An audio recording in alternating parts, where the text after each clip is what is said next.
Samahan niyo ako mga naka-naka sa aking pagbisita sa Pangasinan. Andito nga pala kami sa Sungayang Grill. At syempre pupunta na kami sa aming pwesto kung saan ihahapag ang aming tanghalian. Ayan na, tara, sama na kayo. Kailangan muna nating umakyat sa parabang tila bahay kubo na nasa tubig. Hi! Hi, madam!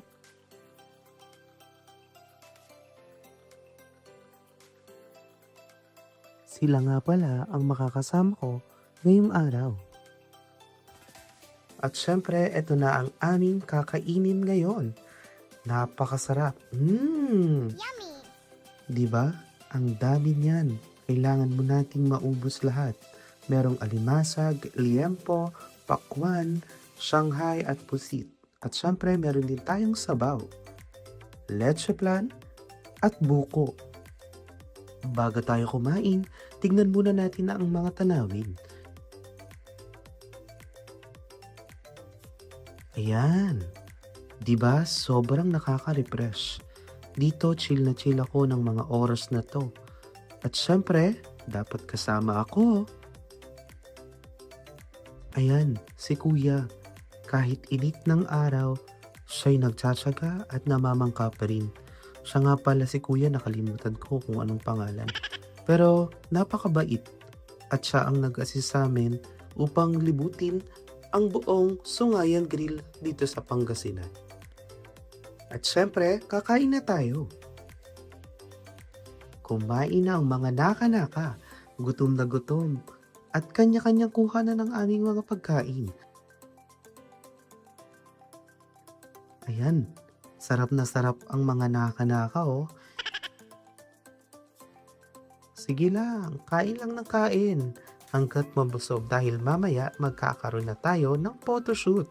Abangan kung sino ang magiging best photo.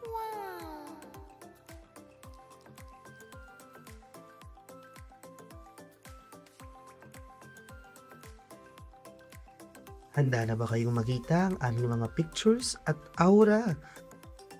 Sino kaya ang may magandang posing sa amin? Kayo lang humusga. Eto na. Ngek, ba't mali? Eto na talaga. Umpisa na ah.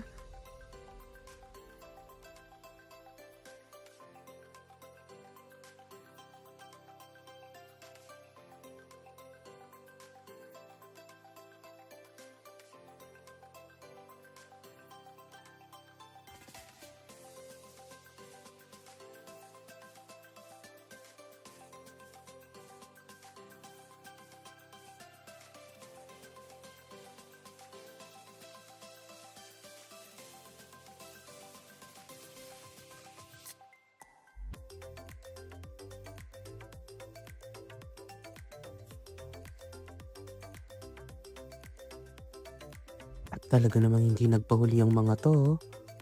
Sana all may partner.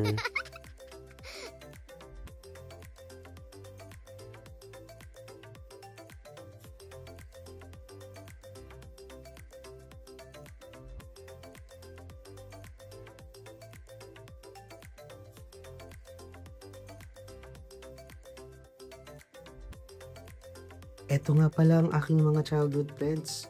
Yung iba, mga pinsan ko na din.